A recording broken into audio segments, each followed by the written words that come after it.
Jugari cross. ಅಡವಿಯಂಚಿನ ರಹಸ್ಯ ತಾಣ, ಮಂಜು ಮುಸುಕಿದ ಮೌನದ ಹಾದಿ, ಸಾವಿರ ಕಥೆಗಳ ಹೊತ್ತ ಗೀತೆ. ಪ್ರಕೃತಿಗೂ ಮನುಷ್ಯನ ಆಸೆಗೂ ಇಲ್ಲಿ ನಡೆಯುತ್ತಿದೆ ಒಂದು ಜೂಜು.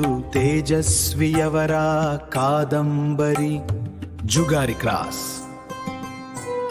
3 ಜನರು ಕಾಡಿನಿಂದ ದೂರ ಹೋಗಲು ನಿರ್ಧರಿಸಿದರು. ಆದರೆ ಒಬ್ಬನ ಮನಸ್ಸು ಬದಲಾಗಿತು. ನಾನು ಹೋಗಲ್ಲ, ಆ ಹಣವನ್ನು ತೆಗೆದುಕೊಂಡು ಬರುತ್ತೇನೆ ಎಂದು ಅವನು ಓಡಿದ. ಇನ್ನಿಬ್ಬರು ಬೇಡ ಎಂದು ಕೂಗಿದರು. ಆದರೆ ಅವನು ಕೇಳಲಿಲ್ಲ. ಅವನು ಮತ್ತೆ ಜುಗಾರಿ ಕ್ರಾಸ್ ತಲುಪಿದ. ಕಾಡು ಈಗ ಇನ್ನಷ್ಟು ಭಯಾನಕವಾಗಿತ್ತು. ಮೌನ, ಕತ್ತಲೆ, ಅಸ್ಪಷ್ಟ ಶಬ್ದಗಳು.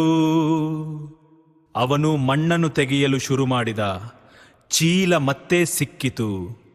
ಅವನು ಸಂತೋಷದಿಂದ ನಗುತ್ತಿದ್ದ. ಆದರೆ ಹಿಂದಿನಿಂದ ಒಂದು ಗಟ್ಟಿಯಾದ ಶಬ್ದ. ಅವನು ತಿರುಗಿ ನೋಡಿದ. ಯಾರೂ ಇರಲಿಲ್ಲ.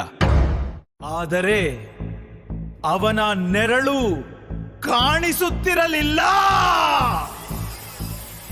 ಮುಂದಿನ ದಿನ ಆ ಇಬ್ಬರು ಮಾತ್ರ ಗ್ರಾಮ ತಲುಪಿದರು. 3ನೇ ವ್ಯಕ್ತಿ ಅವನು ಮತ್ತೆ ಕಾಣಿಸಲಿಲ್ಲ. ಜುಗಾರಿ ಕ್ರಾಸ್ ಮತ್ತೊಮ್ಮೆ ತನ್ನ ರಹಸ್ಯವನ್ನು ಕಾಪಾಡಿಕೊಂಡಿತು. ನಮಸ್ಕಾರ ಸ್ನೇಹಿತರೆ, ಈಗ ನೀವು ನೋಡಿದ್ದು ಕೇವಲ ಒಂದು ಸಣ್ಣ ತುಣುಕು ಮಾತ್ರ. ಅಸಲಿ ಆಟ ಇನ್ನು ಮುಂದೆ ಇದೆ. ಜುಗಾರಿ ಕ್ರಾಸ್ ಕಥೆಯ ಒಳಗೆ ಅಡಗಿರುವ ಆ ಭಯಾನಕ ರಹಸ್ಯಗಳು, ನಿಗೂಢ ತಿರುವುಗಳು ಮತ್ತು ಬೆಚ್ಚಿ ಬೀಳಿಸುವ ಸತ್ಯಗಳು ಇನ್ನು ಹೊರಬರಬೇಕಿದೆ. ಕಥೆ ಎಲ್ಲಿಗೆ ಬಂದು ನಿಂತಿದೆ ಅಂದುಕೊಂಡಿದ್ದೀರೋ ಅಲ್ಲಿಂದಲೇ ಹೊಸ ಅಧ್ಯಾಯ ಶುರುವಾಗಬೇಕೆ? ಆ ಕೌತುಕದ ಮುಂದಿನ ಭಾಗವನ್ನು ಮಿಸ್ ಮಾಡಬಾರದೆ? ಹಾಗಿದ್ದರೆ ತಡ ಮಾಡಬೇಡಿ, ಈಗಲೇ HBD ಯೂಟ್ಯೂಬ್ ಚಾನೆಲ್ಗೆ ಭೇಟಿ ಬೇಡಿ. ಜುಗಾರಿ ಕ್ರಾಸ್ನ ಮುಂದಿನ ರಹಸ್ಯ ನಿಮ್ಮನ್ನು ಕಾಯುತ್ತಿದೆ.